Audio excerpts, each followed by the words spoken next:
Hare Krishna, Krishna Krishna, Hare Hare. Hare Ram, Ram Ram, Hare Hare. So this is Bhagavatam class. I don't have any instruments with me, but maybe we can just softly, we can try to sing. Maybe just do it all together. We'll just do it quickly. Just meditate on Prabhupada's favorite song. Jayurada Madhava Kunja Bihari Jayurada Madhava Kunja Bihari Gopi Jana Ballava Girvadadari Gopi Jana Ballava Girvadadari Yasodanandana Braja Jana Ranjana Yasodanandana Braja Jana Ranjana Jamuna Tira Vanachari Jamuna Tiravanachari Jayoradhamadava Kunjabihari Jayoradhamadava Kunjabihari. Om Namo Bhagavate Vasudevaya. Om Namo Bhagavate Vasudevaya. Om Namo Bhagavate Vasudevaya. So we're reading today Canto 10, Chapter 65, Lord Balaram visits Vrindavan. It starts with 4 and goes through 9, whereas the first purport. So I'm just going to read the English to the first few and then chant briefly text 9. So beginning with text number 4 and 6. Lord Balaram then paid proper respects to the elder cowherd men, and the younger ones all greeted him respectfully. He met them all with smiles, handshakes, and so on, dealing personally with each one according to age, degree of friendship, and family relationship. I guess somebody else is letting people enter, right? Because I don't know if I should do that, or hopefully somebody's watching. Yeah, it's all taken care of for the thing. Yeah, it's kind of popping up on my screen here. Continuing.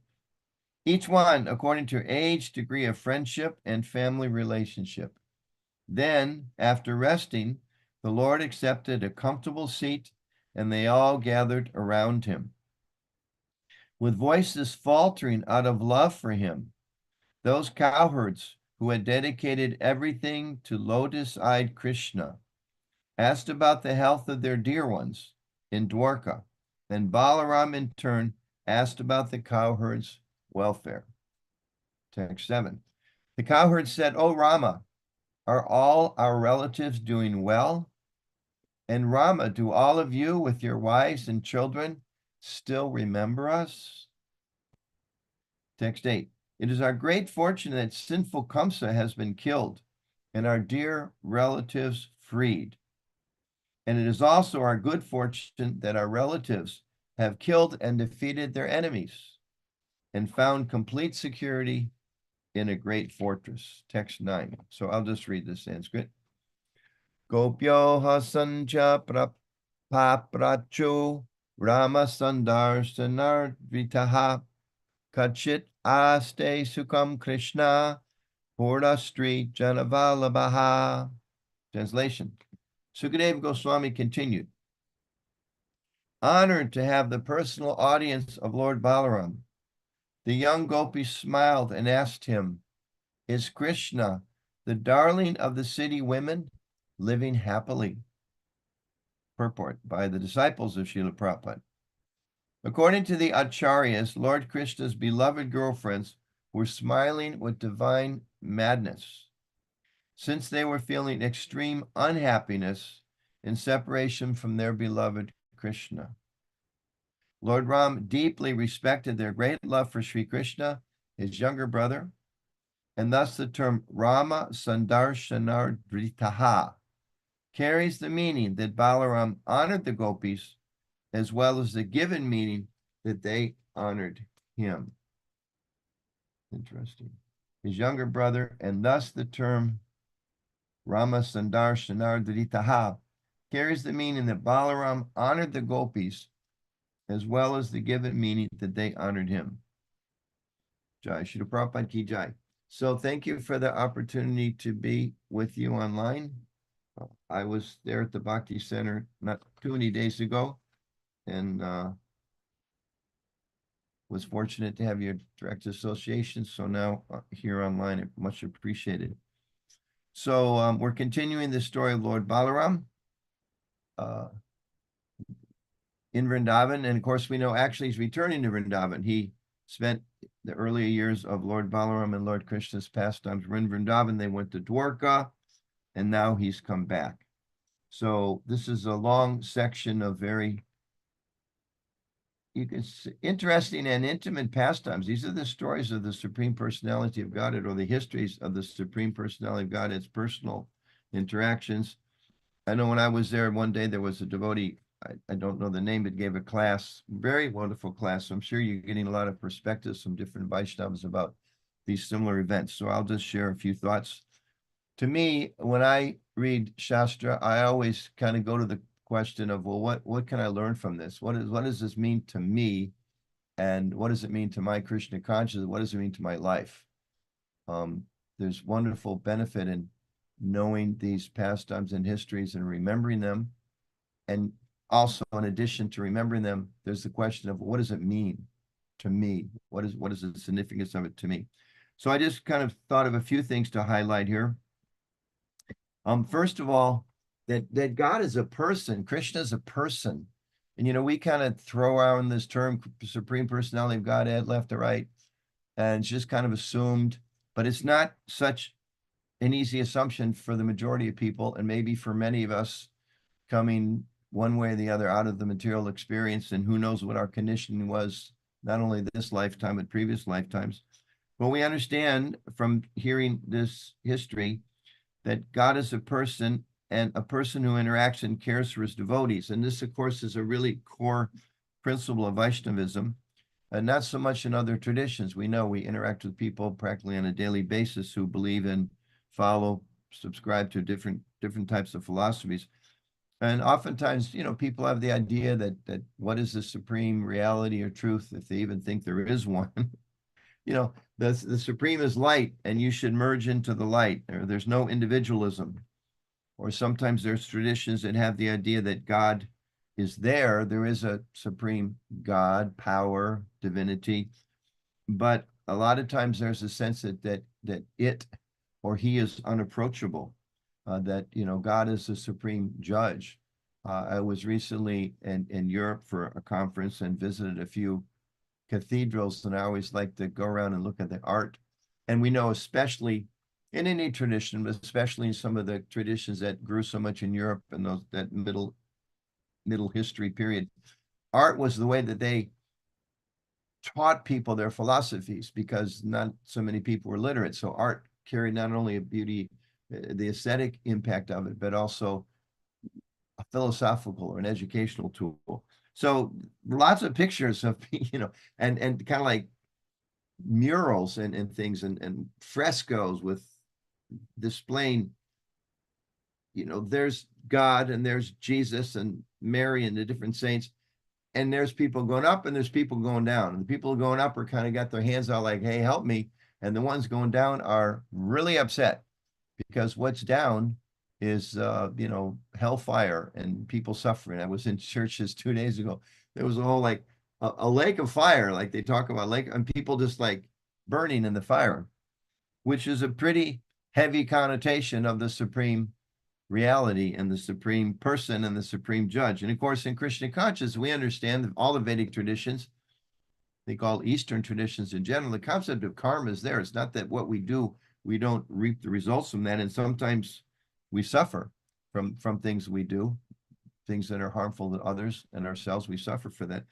But there's a very solid sense that Krishna, God, is the supreme person, and he actually, ultimately, all of us can reconnect with him. We don't have this concept of eternally losing our connection with happiness or with God. And that's a key foundational principle. I think it's one that's important. It gives us all, in a practical way, should give us hope and should give us enthusiasm and patience.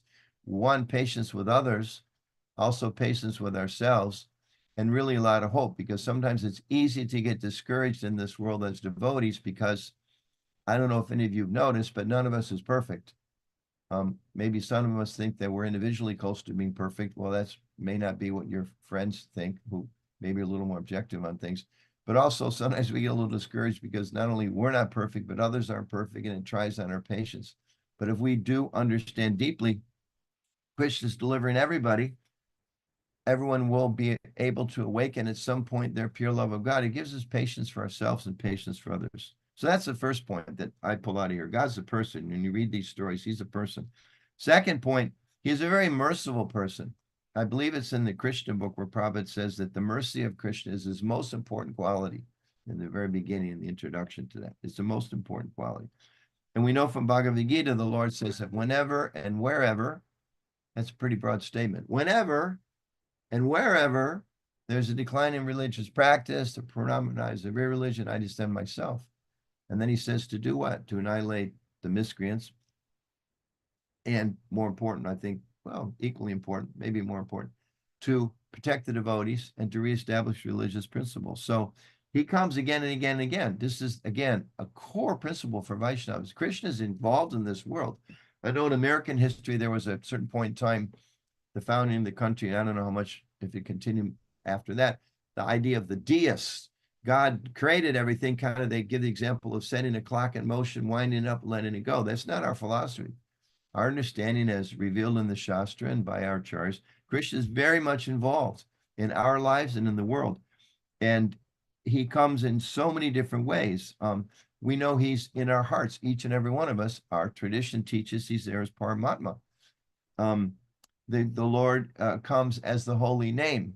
The Lord is there in the Shastra, like we're studying this morning. The deities there, I know, and as soon as we stop talking here, they're going to see the deities again. They're going to have a beautiful, I don't think you've had, if I remember after class, you have another kirtan, if I remember correctly. But either way, the Lord is there in our temples and in our homes in the deity form. Prashadam, when you stop and think about it, our tradition teaches that just by, Prabhupada says again and again, just by eating, you become purified. That's pretty interesting. The Christians, again, visiting these cathedrals, they give you a little wafer, and you can drink some wine or something, grape juice.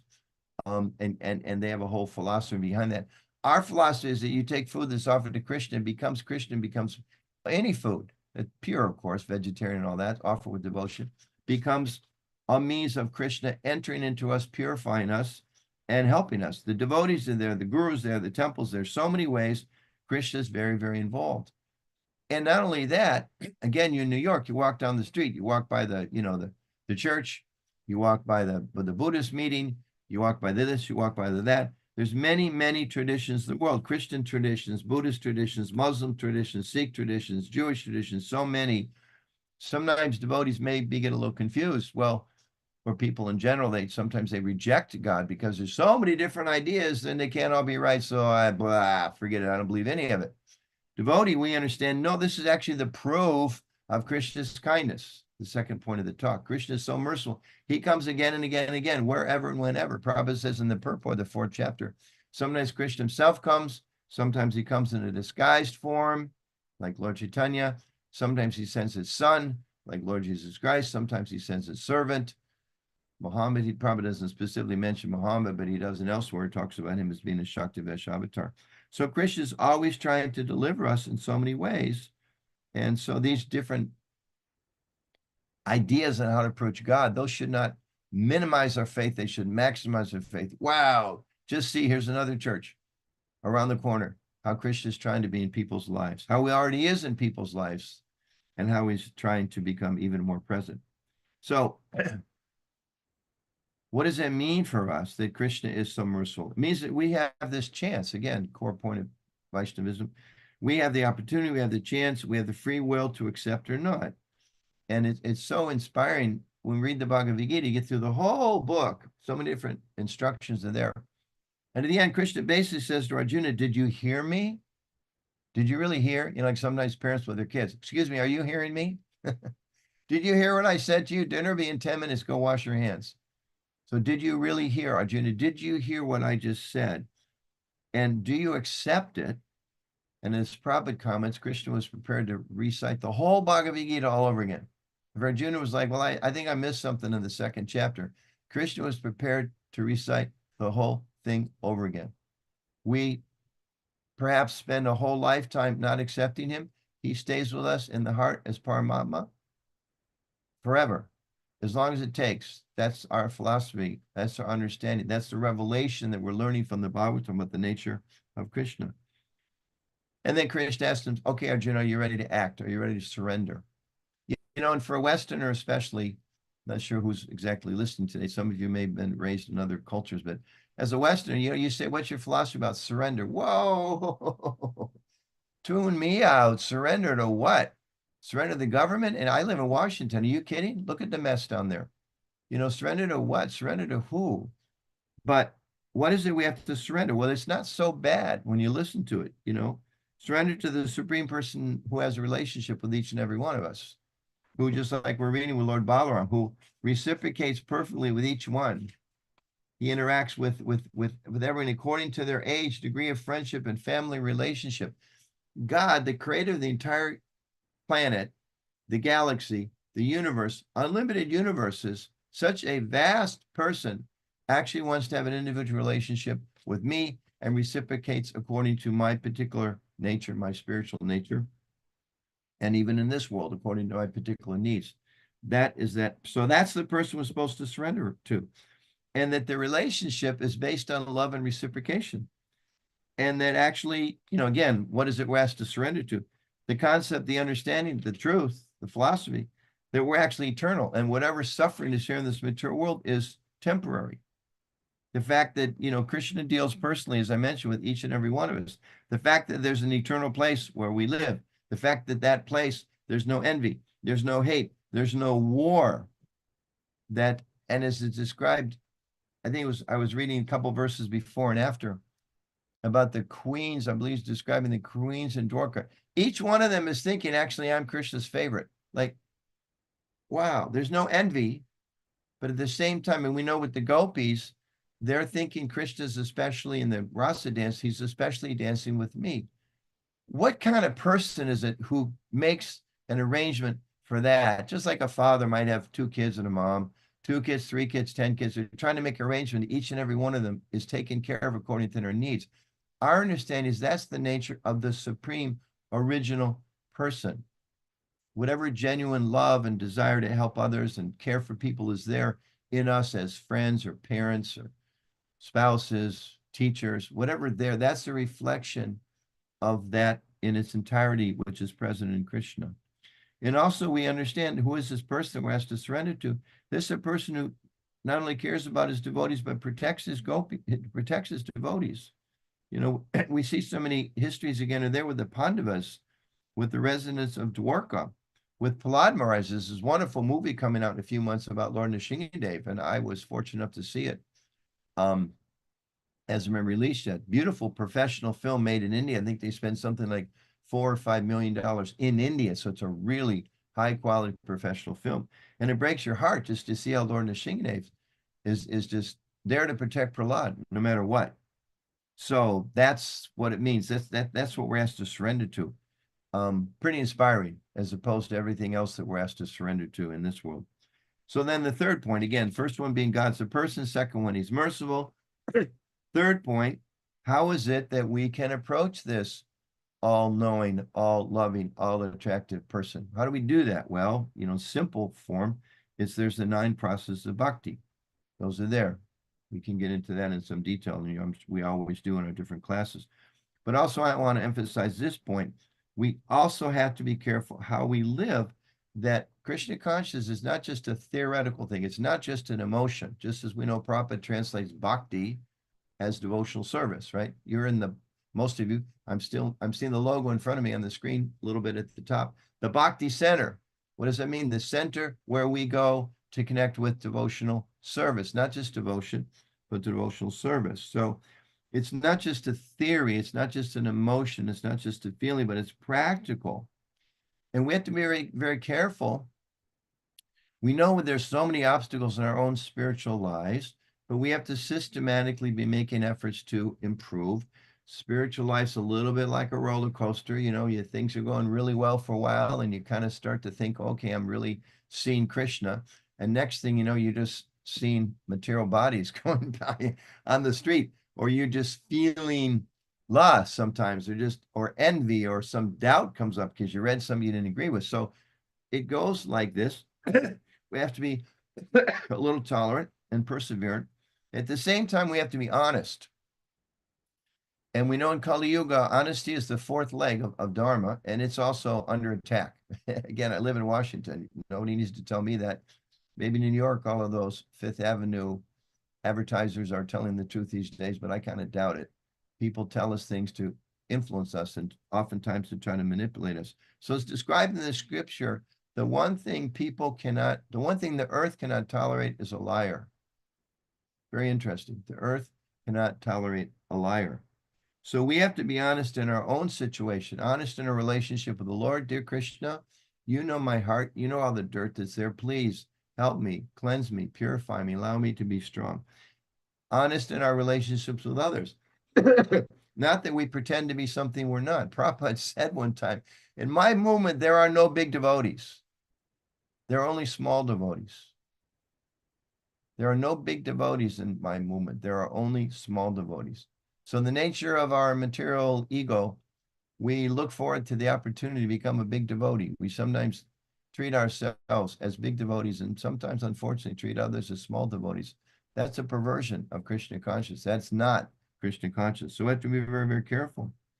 And always remember, not only be honest about our situation, but remember that the Lord's in everybody's heart. He cares for everyone. And therefore, be super, super careful how we interact with others. We know that, to offend the Vaishnavas is considered a great offense. It's not just the Vaishnava, it's others, any other living entity. Lord Chaitanya said, if you want to chant his holy name purely, you have to respect all living beings. That's in the Shikshashtaka. We say that practically every day. So we have to be super, super careful. Oftentimes we refer to each other as Prabhu, but we have to remember, what does it mean, Prabhu? The word Prabhu doesn't mean like, hey, Prabhu. Yadanath Prabhu likes to do one of his comic skits I've seen him do is how we use the word Prabhu. Hey, Prabhu, get over here. I need this. Hey, Prabhu, bring me this, bring me that. So that's not the meaning of it. The meaning is to think in terms of being other servants. So in this context, recently I was in Alachua. Rukmini and I went down there for the memorial service to Sudharma Dasi, who was the first women's minister, now Vaishnavi ministry, and was a reminder. She's also one of the people advocating this idea, and I think they talk about this a lot at the Bhakti Center about radical personalism, and the importance of caring for devotees. I know Johnny Tai and his wife are there teaching devotee care courses based out of the Bhakti Center now and going all around the world. So it's especially important in terms of this third point. How do we achieve the mercy of Balaram and Krishna and the Lord who is so merciful and who is the person? We have to be really careful how we interact with each other. Really, really careful. Not that we just pretend to act in a way, but how we actually act with each other. And in this context, with this meeting in remembering Sudharma, we have to be careful in this world about how we have relationships between men and women, because we understand it explains it. And of course, in this day and age, sometimes men are attracted to men, women are attracted to women, so that's all part of the same energy.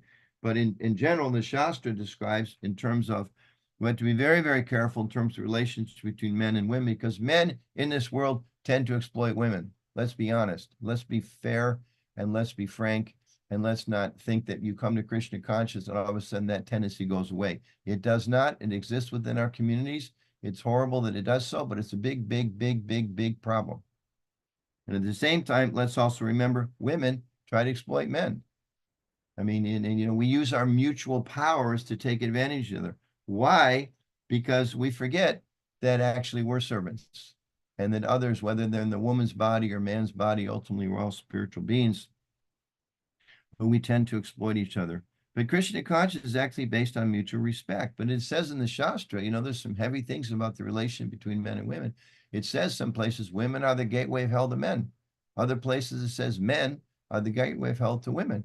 Other places it says the Grahasta ashram, where we have nice Krishna conscious relationships between husbands and wives, is the safest place to make spiritual advancement. So one may think, well, these are all contradictions. They're not contradictions. They're not contradictions at all. It's a question of one's mentality. Am I living in the Grahasta ashram, which means a spiritual environment where a husband and a wife are helping each other, protecting each other, taking care, treating each other as someone who is a devotee of Krishna? Or am I slipping into the mentality that, I'm not the servant, but I'm the enjoyer? And if we do allow ourselves, or to the extent that we're influenced by this concept, the thinking that I'm actually the enjoyer and I'm not a servant, then the mode of passion comes in. That's the mode of passion. And throughout the scripture describes when there's passion, it decays into anger. Walk down the street, walk out the street onto First Avenue. There's a lot of angry people out there. There's a lot of lusty folks and there's a lot of angry folks. And they're angry because lust can't satisfy the soul. So we have to be very, very careful, even in Krishna consciousness. Sometimes this tendency comes up whereby we exploit each other and cause pain. And frankly, we should understand it's impossible to awaken love of God if we're offending Vaishnavas. It is not possible to develop a high level of Krishna consciousness if we are offending Vaishnavas. What to speak of exploiting others, hitting physical violence against others, especially family members and friends, especially family members, berating a Vaishnava or Vaishnavi? You can't make spiritual advancement. Individual devotees are dear to Krishna, and I'm belittling someone. I'm allowing the enjoyment of experiencing my anger by pouring that out on somebody else, and that's going to satisfy God. That's going to help me my Krishna consciousness. Of course, we may have these, we're not free from anger and lust and all these things, but we need to understand it doesn't please God, and it actually checks our progress. So here we're seeing in these verses how much the Lord loves each and every one of his devotees, how he reciprocated with each single one of them in a special way. The whole, especially 10th canto, but the whole Bhagavatam is full of Krishna interacting in his different incarnations with his devotees, Krishna coming to protect his devotees.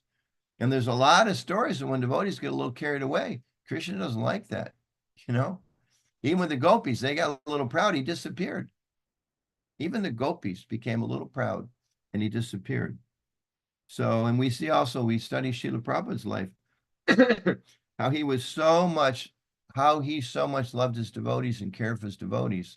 So if we're devotees of Prabhupada, how can we not love and care for his devotees? So I'll just summarize quickly, and then we'll open up for questions and comments. One, just drawing from this beautiful pastime of Lord Balaram, 3 lessons, what it can mean to me. One, that it's a reminder, Krishna's a person, God's a person. And he's a person. That means just like any other person, he's the best person. He's aware of our troubles and he's trying to help us. He wants to help us and he comes again and again. He's the most merciful. He tries to reciprocate us. So he's a person, number 1. Number 2, he's the most merciful. Number 3, we need to use our free will properly and choose him step by step. Sometimes we do the right decision, sometimes not the right decision. That's okay. Just pick up wherever we are and continue forward. Krishna also is the most forgiving person. And then the last one, we have to be very careful how we deal with others. Very, very careful. Again, I was thinking about this because at Sudharma's memorial, we were reminded about how 8 or so senior Vaishnavis spoke to the GBC in the year 2000, first time it ever happened, particularly about women's experience in Krishna consciousness. As a result of that, the GBC offered an apology on behalf of the entire movement to those Vaishnavis, to those ladies, and passed a bunch of stuff, some of which we're doing, some of which we're not doing, some of which individually we may be doing, individually we may not be doing. I'm helping to organize a men's retreat in New Vrindavan. By the way, all the guys are invited. Ladies, I know they have women's retreats. Please take advantage of those. But we also have a men's retreat, September 20, 21, 22. One of the things we're organizing, on top of a lot of really inspiring things, how we can be better men in Krishna consciousness and how to have fun together and eat prasadam and nice kirtans and all that.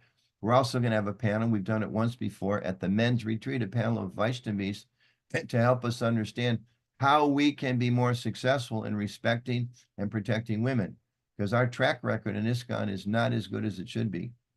There's many things our track record is not as good as it should be because we aspire for purity. But anyway, that's one of the things we're going to talk about.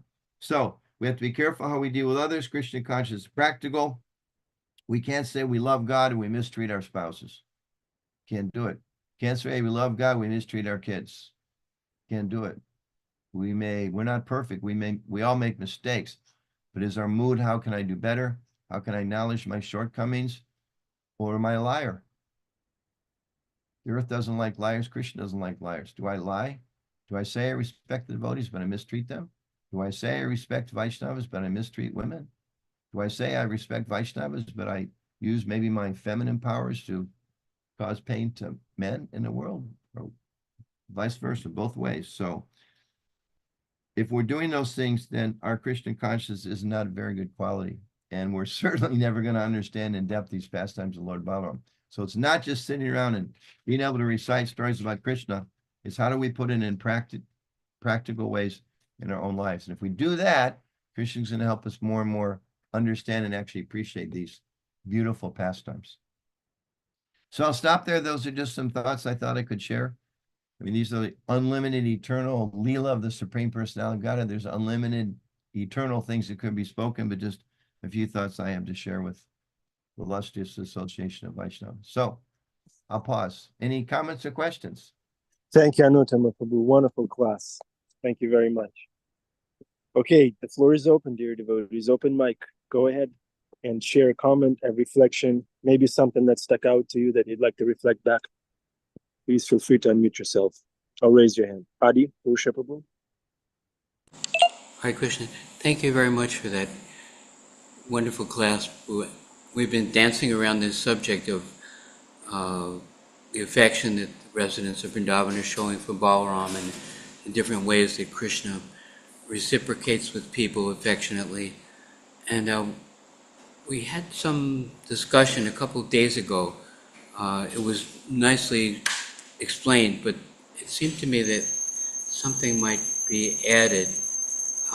The idea was that Krishna is equal to everyone, and that everyone loves everybody underneath everything. And yet, there are some special relationships where someone there's more intimate expression. So it seemed like there's a paradox there that how can they be equal, but there also be varieties of intimacy? And what we might feel Krishna telling us is the idea, you touched on it a little bit, how there's a qualitative oneness, just like they say Jesus is the only Son. There's a quantitative oneness, like he's the only guy. And then there's a quality. If you have an only son, then you give them your full attention and affection. So actually everybody can have that quality of oneness. According to how we approach Krishna, if we treat Krishna like he's our only, then he can treat us like we're his only. Just like you mentioned that the gopis, everyone felt that Krishna he's only with me, right? He was so how wonderful is Krishna that he can make everyone feel like he's giving himself to you exclusively. And it's based on... Very good point, Prabhu. And I'll only add to that we have to be very careful because like anything, Prabhupada talks about the knife. It can be used for good things. It can be used for horrible things. In the same way, if one isn't careful with what you've expressed, we can think, okay, Krishna specifically came as Krishna. He specifically came as Lord Chaitanya. He specifically came as Srila Prabhupada. He specifically whatever, inspired my guru, who specifically inspired me, so I'm special. And we're special the same way everybody's special. We're special the same way the ant on the street is special. It's not because I'm special, It's because Krishna is so special that he makes all of us special. So we just have to be really careful. It's a balancing act. Be completely inspired how Krishna just cares about each and every one of us, but understand he cares about me, but he cares about everybody else too. So that's so important. Thanks for bringing that out. On that subject, someone was saying, well, if you don't indicate, if you indicate that Krishna loves everyone, then maybe that's impersonal. That, that how can he, because there is unusual intimacy with some people. Okay, if you deny this personal aspect and only focus on the all-pervasive aspect of Krishna's love, that's impersonal. That's what was said. Mm. Yeah. Yeah. Yeah, maybe Krishna loves everybody Yeah. equally. And they were saying, I don't have much realization of that, but I understand it from the scripture, and it's pretty inspiring. I want to realize that more and more. So thank you for that. Any other questions or comments?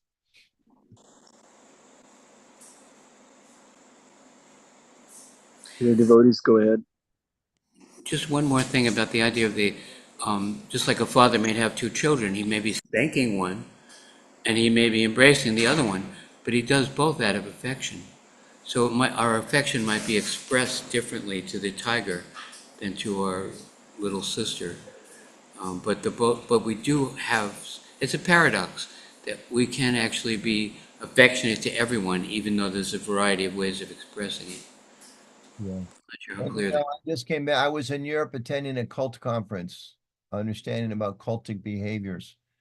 So, I mean, just to, I'm sure you didn't mean it this way, but just to build on your example, one of the ways that religion and relationships are abused and become harmful is one starts thinking that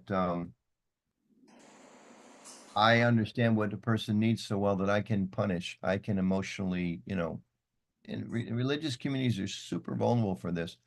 I'm a religious leader, I'm a spiritual leader, I'm your mentor, I'm your counselor. Therefore, for your own good, I'm going to chastise you. Now, we understand sometimes that's there. The guru can chastise the disciple. And the guru always does so out of love, but it doesn't mean that we're necessarily doing so out of love. It doesn't necessarily mean that someone who's our 6-year guru, who, by the way, the Shastra says is of equal status as the Diksha guru, doesn't mean they're necessarily always doing so out of love. We're all acting as gurus in one capacity and the next. So are we always acting out of love? Let's make sure we are. So we got to be very, very careful we don't misuse our power over others. And we create an environment which is like, I want to know how to do better. And we're open for peer input on us, how we can do better, and feedback. Very important. Why are we having this men's retreat? So we can talk about, as guys, what are some of our shortcomings? We've had sessions on pornography. It's like, whoa, that's a pretty, what the heck are you talking about pornography in a meeting of spiritual people? Because it's a major obstacle in the path of getting free from materialistic conceptions of life. It's not all we talk about. We only made that the topic one time, one session out of 3 days out of 7 years. But we talk about it because it's an impediment, So in the same way, all these different things, we need to understand our strengths and our weaknesses. Prashant has his hand up. Can we take a question there? Oh, he had his hand up. Yeah, Prashant? no, yeah. So you made some very wonderful points. Thank you for your class. The struggle that I have is that I get the teachings of these classes intellectually. Like, for example, you said you can't be nice to, say you're nice to Krishna and then not be nice to your children or your wife or your co-workers. But in the heat of the moment, the intellectual understanding doesn't translate because there is the conditioning of, say, 30 years of type A behavior, or 30 years, 30 lifetimes, 30 creations of the universe. We don't know how long we've been habituated to these things. Yes. And so the question really is that how do we start undoing that, right? So how do we take this intellectual understanding from these classes and let it work throughout the working day? Nice. Great question. 2 things. One, through the process of bhakti, we become purified. So our minds gradually, the modes of passion and ignorance go down through associated devotees, chanting, hearing, all those different things. So that's one thing. But secondly, we have to use, you mentioned intelligence, we have to use our intelligence to analyze where are my strengths, where are my weaknesses, how, what are the things I need to overcome, and endeavor in that way. For instance, as a society, I mean, again, use the example, the men's retreat, September 20, 21, 22, put in the plug again, coming up at New Vrindavan, go online, mentorretreat.org. So we get together, we talk about how are we doing, like, let's say you mentioned as a father, I don't know if you are, use an example.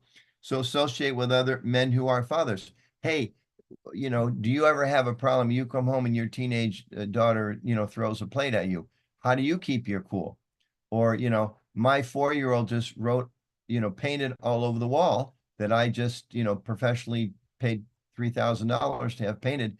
And I felt anger. I shouldn't feel anger. How do you deal with that? I mean, just give me some whimsical examples. We practically study and associate devotees how we can overcome those. And you make, I mean, we're not, Prabhupada writes in the Nectar Devotion, we use everything in this world. I know there's like what's the word, like a recovery group based out of Bhakti Center, where we use things, whatever, Alcoholics Anonymous, what have they learned about how to overcome addictions?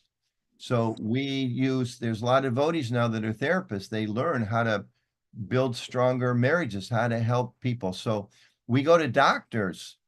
If my kidneys bother me, I don't just chant Hare Krishna. I could, but that's not what Prabhupada taught us. It's not what the scripture. I go to the doctor to get my kidney repaired so I can serve Krishna.